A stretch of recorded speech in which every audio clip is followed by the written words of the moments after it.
ധീര സിനിമയല്ലേ ഇത്? രാംചരൺ 100 പേരെ കാഴ്ചിട്ട സിനിമ. ഈ സീൻ നോക്കണം ഗൈസ്. കാജൽ മറിഞ്ഞു വീഴുന്നു, രാംചരൺ നോക്കുന്നു, ഇതാ രാംചരൺ എടുത്ത് ചാടും.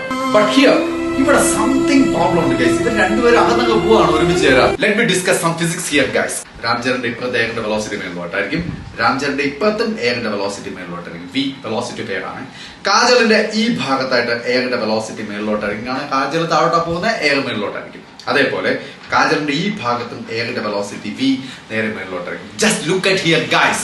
രണ്ടുപേരുടെ ഇടയിലുള്ള വെലോസിറ്റി എന്ന് പറയുന്നത് 2v എന്ന് വെച്ചാൽ വെലോസിറ്റി എവിടെയാണോ കൂടുതൽ അവിടെ ലോ പ്രഷർ ജനറേറ്റ് ചെയ്യും. This is called Bernoulli's theorem. +1 പഠിച്ചിട്ടുണ്ടായി. ദിസ് മീൻസ് രാംചരന്റെ ഈ ഭാഗത്ത് ഹൈ പ്രഷർ ആയിരിക്കും, കാജലിന്റെ ഈ ഭാഗത്തും ഹൈ പ്രഷർ ആയിരിക്കും ഗൈസ്.